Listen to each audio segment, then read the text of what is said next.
Okay, this is going to be videos 3 and 4 in this series, and in videos 3 and 4 I'm going to discuss the common malfunctions that occur in the Glock and how to clear them and demonstrate clearing them. So without further ado, we're going to get right into the different types here and how and why they happen. The first one here is a type 1 malfunction. That occurs when the ammunition in the chamber just doesn't fire. If that happens, then you just clear it and chamber another round and carry on. That happens once in a great while with factory ammunition, somewhat more often with reloads. Type 2 malfunction is a little bit more serious. That's where the round fires, but it doesn't fully eject. The brass gets caught up high in the chamber. So when that happens, then you have to clear the spent round and chamber another round, and that's how you take care of type 2 malfunctions. Type 3s are the most serious of all. What usually happens with a type 3 is the ejector pin is either worn or broke, and it fails to pull the chambered round out after it fires. And then when that happens, another one gets jammed in right in behind it, and you have what's known as brass slow in the chamber. So then you've got to pull the magazine out and work the slide 3 times and clear it out. And it can get hairy even for experienced shooters. Those can get hairy, and they take a little practice to clear, and they're not that easy.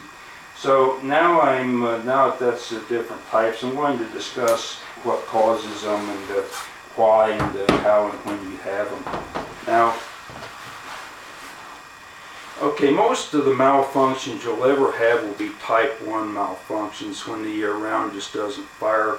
Now, that's caused more than anything else by, defective ammunition. You get that with reloads sometimes. It's fairly common with that. Factory ammunition, that doesn't happen too often. This is a common factory ammunition that I use. It's Remington. It's made in Lonoke, L-O-N-A-K-E, Arkansas. It's made in the USA.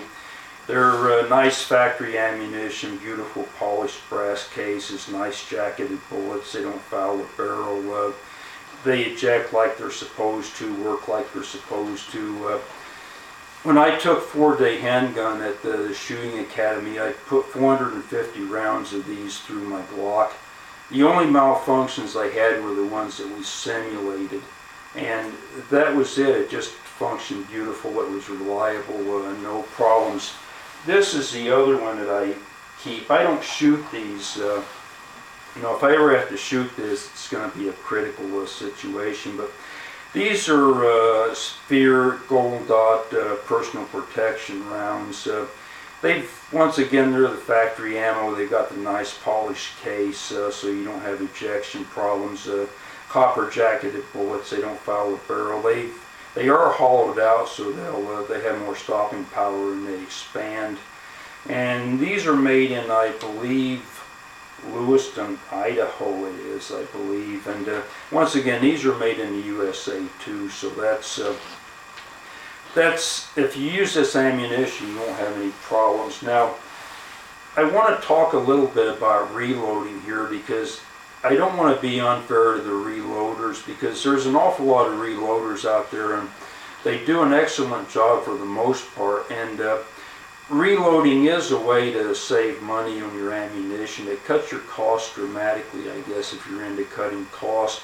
Now, the only downside to that is, number one, all of the major shooting academies don't allow reloads. So if you go to a shooting academy for the handgun course, you're going to have to furnish factory ammunition. That's just the way it is. And number two, reloading is labor intensive. It seems to me like if you're reloading, you're working for about $5 an hour, and even being retired as I am, I don't want to work for $5 an hour. So that's the only problem I have with reloading.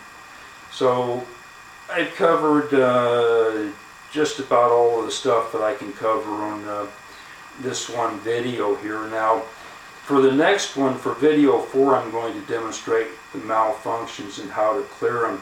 Now, you're going to have to bear with me on this because I'm going to have to use an unloaded weapon for that. Now, when we did these at the shooting academy, we simulated them with live rounds in the weapon, but I can't do that here where I live in Los Angeles County, because if I had a negligent discharge here, I'd do 20 to life for that. So I'm going to have to demonstrate it with an empty weapon. So for that segment, you'll just have to supply a little bit of imagination and kind of bear with me. And that concludes video 3 here. I'm going to get into 4 shortly.